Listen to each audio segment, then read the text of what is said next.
Bonjour à tous, merci d'être là ce soir.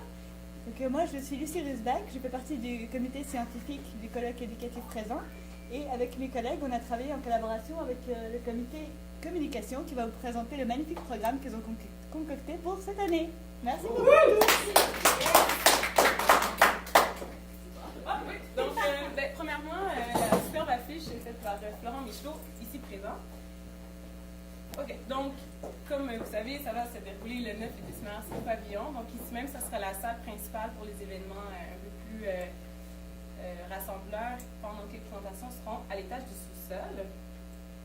Donc, la première journée, rapidement, vous êtes attendus à 9h30 avec thé, café et viennoiserie. Donc, ça commence toujours bien la journée avec le bedon rempli. Ensuite, à 10h, on commence ici la cérémonie d'ouverture. On vous en parlait un peu plus tard. 10h30, c'est la première conférence-discussion.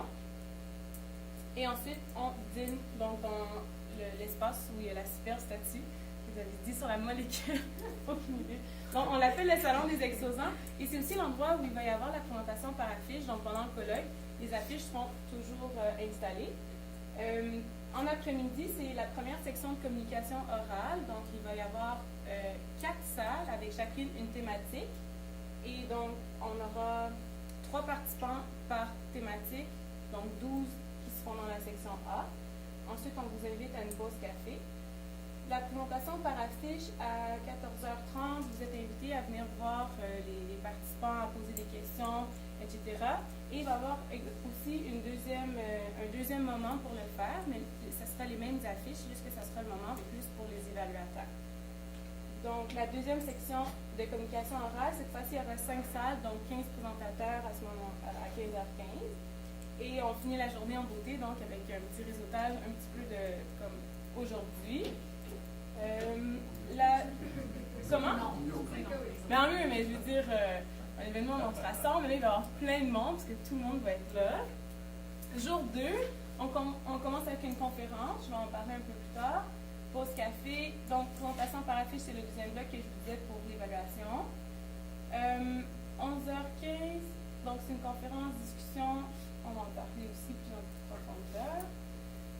Et salon des exposants, le dîner, c'est la même chose. Donc ça ressemble un peu à la formule de la journée précédente, mais ici on a 3 événements qui vont se dérouler dans cette salle-ci. Donc ces événements dont tout l'ensemble du comité est super fier. On a travaillé fort pour rassembler des personnes. La cérémonie de clôture, donc c'est en général le moment où vous allez savoir où vous avez un prix ou pas. On a aussi quelques personnes qui vont faire des présentations. Il y aura aussi des tirages au sort. Pour finir avec la merveilleuse dégustation de cidre et fromage du terroir. Et on a mis 8 heures, mais vous êtes libre de rester jusqu'à l'heure que vous voulez. Donc, événement phare à ne pas manquer. Si tu veux nous en parler un peu plus. OK. Donc, comme Jolie a dit, il y a plusieurs événements qui vont se passer le 9 et le 10 mars. On a une grosse conférence, en fait, d'ouverture qui va parler un petit peu plus du milieu carcéral. Donc, on va avoir le président du comité scientifique de la chaire UNESCO, M. Paul Bélanger, et on va avoir M. Jean-Pierre Simoneau aussi, qui vont venir nous apporter un petit peu plus d'informations sur le milieu carcéral. Donc, je ne vais pas vous en dire trop, mais c'est quand même intéressant de voir un peu plus, d'en apprendre un peu plus sur un milieu qu'on ne connaît pas trop, qui n'est pas trop exploré d'habitude. Donc, c'est ce que je vais dire là-dessus. Par la suite, on a aussi la table ronde. Elle va être animée par Mme Marie-Christine Trottier de Radio-Canada. Et on va avoir sur la table ronde 4 personnes quand même experts en éthique, experts en droit, experts au niveau de la santé, du bien-être, etc., qui vont nous apporter un peu plus d'informations sur l'intégrité des données en recherche. Donc, voilà. Et enfin, donc les 2 conférences discussions le 10 mars. Donc, on va avoir en avant-midi l'école inclusive, qui va être présentée par Mme Josiane Robert. Et on va avoir un petit peu plus tard, dans le fond, Mathieu, j'aimerais ça que tu nous expliques un petit peu plus sur cette cet événement qui concerne le milieu de patient. OK, alors c'est Dr. Philippe Carazivan et le patient coordonnateur Alexandre Grégoire qui font partie d'une équipe qui s'appelle la Direction Collaboration Patient Partenaire.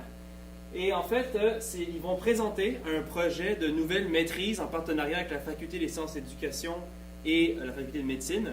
Une maîtrise qui est axée sur la participation de patients en recherche. Et donc, c'est comment mobiliser les savoirs expérientiels des patients en recherche. Et c'est un programme de maîtrise qui aura comme visée ultime de former des patients-chercheurs qui vont faire de la recherche en santé. C'est quand même assez nouveau comme type de projet, puis ça serait intéressant d'en voir un peu plus, d'en savoir un peu plus là-dessus. Donc, si vous avez bien retenu, on a le 9 mars la conférence sur le milieu carcéral, ensuite les 3 autres le 10 mars. Et donc, on a aussi nos communications orales. Donc, comme je lui avais dit, on a 3 sections qui auront dans chacune... Pardon, on a 3 sections, section A, B et C, qui auront différents types de présentations. Et dans le fond, on les a regroupés tous sous des thématiques pour que vous puissiez choisir, en fait, qu'est-ce que vous préférez aller voir, quelle salle vous allez choisir.